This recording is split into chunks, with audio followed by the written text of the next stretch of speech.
Hello and welcome to the World Changemaker podcast, where we have engaging conversations with everyone from entrepreneurs to advocates. I'm your host, Cinnamon Alvarez. Be ready to get inspired because our guest today is going to share their story, insights, and golden nuggets with us about how they're making a meaningful difference in people's lives and in our communities. If you like what you hear today, subscribe on your favorite podcast platform. And while you're there, leave us a review. Hello, and welcome to another episode of the World Changemaker podcast, where I strive to inspire impact-driven leaders in the world. We have an amazing guest with us today, Jen Fontanilla. She is a money mindset coach, speaker, and other things also. So first question, we're going to jump right into this, is Jen, I want you to tell us what a money mindset coach is. And also, I just want to tell you that who your customer, who you serve, speaks to me a lot because I think that so many amazing things are done through artists. I think artists themselves have the chance to change the world. So tell us about your business and what you do and who you serve. Absolutely. So, a money mindset coach is someone who is helping individuals. And in my case, I love talking to entrepreneurial, creative professionals. And it's about helping people understand their money stories with the philosophies they've learned, the stories you heard from your mom or your dad. And when I say stories, it could be something like a statement where you've heard things like, well, money doesn't grow on trees, rich people are greedy. I mean, all kinds of things that we have heard over the years growing up, even as a child, where all those things are embedded into our subconscious patterns. And so, money mindset has to deal with debunking those stories, looking at the things that are healthy statements, that are lack versus abundance and healthy mindset, and then working through those patterns and just getting rid of them, because that truly affects how we make financial decisions today. And so it's looking at those subconscious patterns and understanding, like, what is it that's in the way that's preventing me from getting to the abundance and the prosperity, and then just living this thriving life where we don't have this healthy relationship with money. So we want to undo that so that it becomes healthy and that it feels good when we talk about money, when we think about how we're using it, how we're giving it, how we're impacting the world. And so all those different things have to do with money mindset. Which is amazing. I feel like I want to just turn this little, I gave you, before we started recording, tripping all over my words because I'm so excited. Oh, I thank said we you. want to inspire other people, but I just feel like I want to use it as a personal session. But but really it's interesting because I'm relating to so much of what you're talking about, because I grew up thinking that being the hardest worker, I still have some of this, the first to arrive in my business, the last to go home, a steward Mhm. of my finances. And I'm someone who has really transformed my relationship with money, but I completely get how debilitating it is, and how if I have a money conversation that's running my life in the background, then that actually prevents me from making a difference in the world, which I'm really committed to. Right. So I'm just curious, and I'm so excited. I want to throw two questions at you, which could make our listeners crazy because I go down multiple rabbit holes. I do too. You're in good hands. Okay, so you can follow me. Good. Yeah, yeah. Good. So I don't want to forget to find out like what drew you to this, but Sure. then I also want to know like how you can see the difference that your work makes. And I'm wondering if they're related. Yeah, I think they are. And the first one was what drew me to this. So I originally have a background in biology. I wanted to be a doctor. Obviously, I'm not Dr. Fontanilla. So I, I talked about this in my TEDx last year, and it was about artistic passions, why you don't want to give up on those dreams. And so what happened was, after college, or actually I was almost done, and I went to UC Riverside. And I remember thinking, like, I don't want to do this biology thing anymore. And so I ran into a friend on campus and he shows me this flyer and he says, "Hey, check this out. I made this in Photoshop." Now, this is like Photoshop 3, like circa 1998. I still That's have how that long ago version. I'm this so version frugal. was. And so I remember I said, "Wow, you made this?" And I said, "How'd you do this?" And he's like, "Oh, Photoshop." And it was at that moment I realized I don't want to be a doctor anymore. And I mean, I was almost done. I was already like a senior. And I at that point I was like, I want to just get out of here because I had taken a lot of biology classes. So I finished college in 3 years. So I told myself, I'm getting out of here and then I'm gonna figure out this graphic design thing. So I went into that. And then so I did that. I've been doing that for 25 years. But somewhere along the line, about maybe when I got into my senior graphic design position, I was doing things for the movie industry. You see those giant cardboard displays at the movie theater, or when do you remember when we were selling DVDs? Oh, totally. So all the When you took displays. the picture next to the life-size full actor. Yes, Yeah, the yeah. standee. I was the person that made the graphics, made the die line for the CAD designers, all the things. So That's awesome. I was I had a lot of stuff. So I'd go to stores like Target, Costco, and I'd see like my work, and you just get so desensitized because people are like, "Oh my gosh," and I'm like, "No, trust me." It gets to a point where like, that thing is in my computer. So I was just like, I need to do something else because I was getting burnt out, and I Mm, had been very curious about money. And I thought, I'm a really good saver, but I don't know anything about investing. And so fast forward, I said, you know what? I'm going to learn how to do this stuff. And so I became a financial advisor. And that was 19 years ago. So there was a time when I was, full on doing like some freelance work, and then I was a financial advisor. And so those are my two backgrounds where I say, I was using my left brain and right brain literally at the same time. And so forward, farther down, what happened was I started noticing, why are some people able to stick to the plan? Some other mm. people, they just fall off the wagon no matter how many times I've explained it. They'll come back and like, I don't know why I can't stick to this budget. And then we're starting all over. And so I started getting curious about these patterns where I noticed some people are okay and I don't have to worry about them. And then there's a few select that, why does this always fall apart? So I started going down the rabbit hole of understanding money mindset and patterns and dopamine and neurotransmitters that allow us to be like, oh, I want to go therapy shopping and all that stuff. So that was a few years ago. And then I started wondering, like, how do I really make this impact? Who can I talk to? And this was a time when, I was like, they always say, niche down, niche down. I was like, I don't know who I want to niche down to. And then I was just like, well, duh. I'm a designer. And I thought to myself, why am I not talking to the creatives? And so that's also what led to the TEDx, because I had heard so many stories of people hearing from their parents who weren't supportive that said, that's not a real job. That's Yeah. cute Or and you're all not as going a to be, you're just hobby. going to be a poor, starving artist. Right, right. The starving artist stereotype archetype, and then I just thought, like, this is so dumb because for me being a designer, I was the youngest in the department, making 2 to 3 times more than other people in that department. And these were like senior CAD designers. There was another designer I was making and I knew what people were making. Somehow I just got that information, and I was the newest hire. And I took many classes at Art Center College of Design and Otis. So I went to top schools here in Southern California.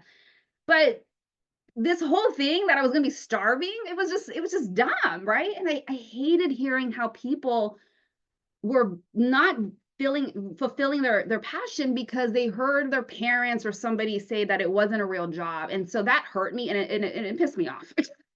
So that's where I think is the change and the impact, where how do I use my experience to leverage that to encourage other people who are faced with, I really want to do this. I want to be a musician. I want to be a singer. I want to be an actor. I want to write plays, but I don't know if it's going to make money. People are telling me I'm going to suffer, or I'm not going to make it. And that's where the money mindset comes in, where, wait a minute. This is absolutely not true. You do not have to, believe this. This is just craziness.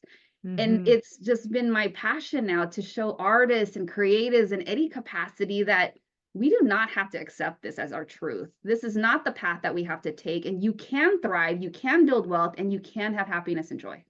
So I have a question Yeah. for those listeners of ours who like the money game, right? Some people are in business because they like the idea of making a lot of wealth. Um, has niching down been successful for you? It has been. It has been. It's interesting because I get to encounter different viewpoints, right? This one was surprising to me because even with me being a designer, and I know you're an artist yourself, and you're as successful at your business. And so I would be like, what? When I heard this, where there were artists who felt guilty about making money. Mm-hmm. And I was like, what is that? Like, I couldn't fathom that, right? Because there was never a time when I was a designer that didn't want to make money or felt bad charging, right? So when I heard this story, I said, well, what is that about? Like, where is this coming from? It's like, oh, well, you hear that you shouldn't be capitalizing on your talents. Like, you should just kind of be giving it away. But this is where I see the energetic block. When I see how they're saying it to me, there's this like heaviness. And what I mean by that is that they want to give back in the form of their talent and the design and the creativity, but they have been thinking and programmed to think that they're not supposed to charge for it. So what ends up happening is they're sad. They kind of feel like, well, I'm not making money now. I'm giving all this away, but and there's this confusion, right? And Yeah. what's happening is there's no alignment. And this is where I want to explain it, that the reason why you're feeling that inner dialogue and that turmoil is because there's no alignment. And here's the thing, there is no even exchange, there is no fair compensation. So the more you keep thinking you feel bad and guilty and you don't charge, you're not making money. If you're not making money and you are constantly giving up, there is no fair compensation. That's why you don't feel good about it. So there needs to be this shift where I'm giving my best to the world in the form of my creativity, whatever way that looks. But in exchange, I'm going to feel good because it's the world, the universe, the community giving back to me to show me my value, to show me my worth, that I am worth the talent and effort and creativity that I'm putting out there. And so when we start to understand, and if we're familiar with universal laws, there's the law of polarity, right? So it's got to be this even exchange, because you want to feel good about what you're giving out, but you also want to feel good that you are receiving fair compensation. And so, it's working through that and helping people understand, like, there is no room for the guilt. There is no room for the shame. That's such a low vibrational frequency anyways. We want to feel good about it. And so there isn't this thing about feeling bad about, getting paid for what you're worth. And that's a mindset shift, but it's really Yeah. helping artists, creatives to understand, no, this is a good thing. This is a good thing, and that you shouldn't feel bad, because think about this. The more you feel good about receiving as you are outputting, the more you're going to want to do it, and the more of that will come into your life. And you're just adding to the collective consciousness of feeling good and giving back. So imagine that's circulating globally, right? I mean, if we all could just do that and wrap our brains around that concept, I mean, that's major world impact. Yeah. So it's interesting because I think that all people who have money conversations that are disempowering can benefit from the work that you do. But I was so excited to hear that you served artists specifically, because I think there's so much amazing shift. You talked about like the vibration through Mm, through art. Like artists have us have hard conversations that we weren't otherwise have. They strike us emotionally. I'm obsessed with how beautiful spaces make a difference to us. Like it's so valuable for people's lives. right. So I was excited to hear that you serve artists. And I also do have some experience in owning an art gallery of Mhm. the poor starving artist, who, they would come to my artists that I would feature were some of the best. I was so fortunate to have some of the best. But they were like, I was almost like they were looking to me like, can you please help me survive so I can create more Mm, art? wow. And really, then the business side of me, I'm like, well, I have to have a gallery and I have to choose an artist that has a following. Right, Right. right. So it's like you get that little Yeah, domino effect. But right. really, I wanted to talk a little bit more because not all of our audience is an artist, Mhm. but a lot of people do feel guilty, even myself included, of being too successful. For example, I lost my brother a few years ago now, but he was paranoid schizophrenic. Mhm. And I didn't know that I sacrificed love in my life. I was single for 10 years and that I was also timid and kind of holding myself back financially because I felt guilty. It was like for me, some form of survivor's guilt that I couldn't Oh. have a better quality life than my brother. Oh, wow. Okay. Yeah, and it was weird, and only because I'm a geek in human development was I Mhm. able to see it for myself.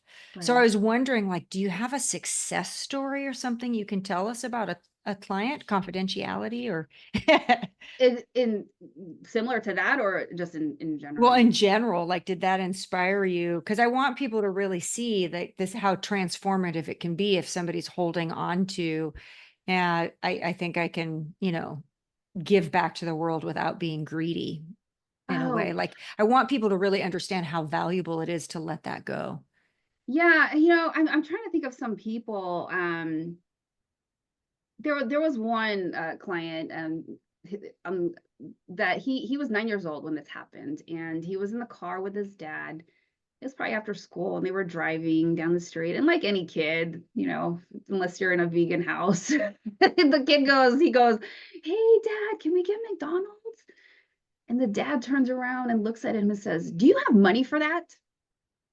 And he just kind of pulled back, right? And so I'll back up. And the reason why these little moments in your past are so critical to take a look at it when they happen is because you will find that there are root causes of some of these stories of like, oh, I feel guilty for making money, or I feel guilty for spending money, or I'm afraid to spend the money. And so one of the exercises I have taken people through is to create a timeline of like, okay, what's the earliest recollection of any interaction with money that you can go in your mind, how far back? So some people start at, I don't know, I can't remember anything, before 7. I'm like, that's fine, just start there. So they'll make a sheet and then like the age is on one side and then the incident is on the other. And so they just work it all the way up to current time, right? So it's looking for these causes and then we'll identify these patterns. And so this client, he's 9 years old, right? And he then was realizing as we were analyzing this timeline that he had a really hard time asking for help. He didn't want to ask his parents for help if he needed something. So he struggled during college, having to figure out how to pay for tuition and books because his story from the McDonald's thing, it put this guilt, like almost like, how dare you ask for money? How dare you ask for help? Do you have the money for Yeah. that? I can't believe you're asking for McDonald's. The dad didn't say all that, but that's the feeling that kind of it got embedded, right? And so there are going to be things in our lives where we it would be great if you could just stop and pause and just do some kind of timeline where you ask yourself like, okay, what has happened? And it could be anything. I'm trying to think of other examples where same similar to this McDonald's story. Another client, she wanted to do copywriting, and yet the mom, this one is like her mother, her relationship with her mother was such a tough dynamic because the mom wanted her to go to real estate, wanted her to get a regular job. This young lady wanted to just do marketing and graphic design and copywriting, all the artist stuff, right? And she became defiant, and so it's still a work in progress to this day. She's still my client, and I'm just like, your mom has probably gone through a lot, and this is something she still has to unpack, and especially if you have traditional immigrant parents, another layer of things that they're bringing in from their past, their own money stories, and then it's getting passed down to you. So it's identifying these things because then you can have a greater understanding, compassion of like, okay, this is what my parents went through. But this is where we have the choice. I don't need to take that on, but how do I be aware of it first so that I can understand, okay, it's because of this I heard when I was 10 or when I was 15. That's why I never wanted, I wanted to just buy everything because I didn't have anything growing up. I mean, we have Yeah. said these types of phrases, right? But have you ever stopped to ask, why do you say it?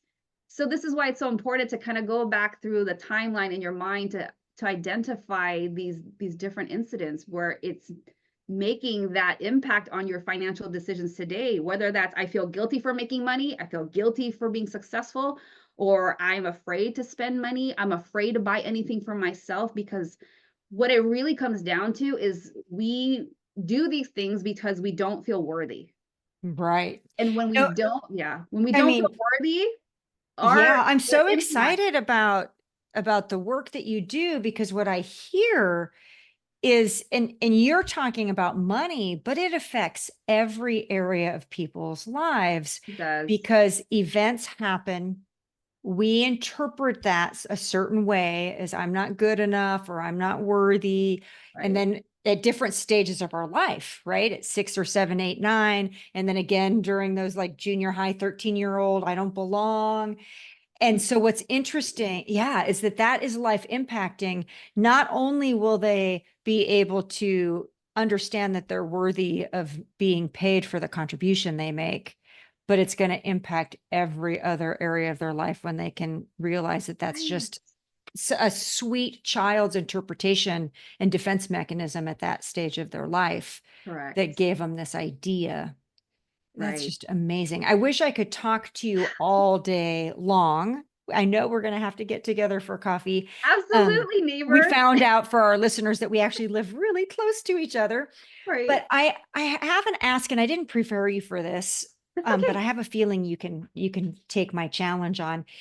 I like to do what's called a cinnamon challenge sometimes at Okay. the end, and I just think you might be able to give our listeners, like if you could give them a little game assignment challenge to take on that they would see a difference in their life. What could you give them? What would you ask them to do? Okay. I love this one. This is like the simplest. It is the simplest thing you can do, and it could be the most difficult thing you do. Mm. And this is so related to your money. Trust me. What I'm asking you, I'm encouraging you to do is to practice forgiveness. And the way that you're going to do this is you're going to get a sheet of paper. And then I want you to list down every single person, kind of like I told you with the timeline, but this one's going to be specifically for forgiveness. And I want you to think as far back as you can go and make a list. It could be your mom, your dad, your grandma, your that fourth grade teacher who told you you weren't going to make it. It could be the music teacher who said you can't sing. I mean, whoever it is, the boss you hate, whatever. List all those people out, and then you're going to, just quietly look at it and just, say, I forgive you. One of the things that you can look this up, but there's a Hawaiian prayer called the Ho'oponopono prayer. Oh, yes, I'm And familiar. yeah, and it's just like, oh, I can't remember off the top of my head, but it's saying you're like, thank you, I forgive you, I'm sorry, I love you. It's something like that. I don't have, I'm so excited about, what we're talking about. Like I can't remember the exact words, but what that does is though, it starts to release like that you've been hanging on to things. And when you're hanging on to unforgiveness towards other people, it's creating an energetic block because you're so pissed off at somebody from, it could be 20 years ago, it could have been 40 years ago, and you're still hanging on to this. And it's not about, this is very important for me to say. It's not about that, well, they did wrong, they hurt me, they. The forgiveness is not for the other person. It is for you. It is for your healing, because there could be people on that list that have been long gone dead, and you're still hanging on to this unforgiveness, and you're still hanging on to this low vibrational frequency. It is causing energetic blocks, and it is causing a block to your money supply. You're blocking your money supply. So the simplest thing, I'm telling you, it's simple, but it could be very difficult, painful, because you're going to address having to forgive all these people. And so you can do that. And then at the end of that list, I want you to put at the very, very top your name, because some of you have not forgiven yourselves. You are beating yourselves up. You're saying you're stupid. How could I have done this? I can't believe I let my ex-boyfriend borrow $5,000. I can't believe I made a loan to my cousin, hasn't paid me back. And you're still beating yourselves up about financial decisions and other things. You have got to forgive yourself. Again, this is for your healing. And so when you start to work through that, and it's not going to be, okay, I read the list, goodbye, mahalo. No, it's not that. You're going to have to revisit, and until you start to feel like there's no tension when you're looking at this list. But I'm telling you, just that simple thing will start the trajectory. So just clearing that from your system. I mean, some of you might even experience health. Some of you will experience like, you know what, I don't have that pain in my back anymore. I don't have that weird stomach pain that I was feeling. You'll be surprised, because Yeah. all those things, unforgiveness, can cause health problems that manifest physically. So try that exercise. Send me a message. I would love to hear how that worked out for you. But forgiveness would be my challenge back to you guys. Yay. And then I spoke over you when you said, can you say slowly again, or even if you know how to spell the prayer for people who want to look it up? Oh, sure. Ho'oponopono. Ho'oponopono Ho'oponopono. prayer. Yeah. Yeah, it's It's a long amazing. Hawaiian word. And then also for our listeners, I heard another definition of forgiveness isn't condoning, but it's giving up wanting or trying to change the past. Absolutely. And I'm Just like letting so it go. glad you said that, Cinnamon. Yeah, that's actually critical too. So thank you for mentioning that. Mm, You're forgiving is also not saying it's okay for what they did to me. That's not what this is about. So see, we're both nodding our it's heads. That's about not, not that's suffering not what this is about. We're anymore. not saying it was okay. Yeah, That we is don't need not to what we're saying to do. suffer. Yeah, Correct, correct. It's you releasing all that stuff against that person. You mm, you got to let it go. You gave you me you chills. got to release it, because again, it's causing that energetic block to prosperity, to abundance, to opportunities, to money coming your way. It is, it is so important to clear that out of your physical and mental and emotional, existence. Beautiful. So, Jen, where can our listeners find you if they're just like, I need to find Jen and work with her? What's the Yeah. easiest way? You can find me on all social media platforms or even my website at Jen Money Coach, JEN Money Coach. Jen Money Coach. So, if you liked this short, fun um, conversation and you want more, please subscribe and follow our World Changemaker podcast. You can also play with us every second Tuesday with World Changemaker, where we have a World Changemaker playground. We're all about having people make a difference and amplify the difference and be confident that they can be successful in the vision that they have. So I can't thank you enough, Jen, for joining us and the contribution you just made to our listeners. And I am excited about talking to you again soon, very soon. Thank you, Cinnamon. It's been a pleasure. Thank you.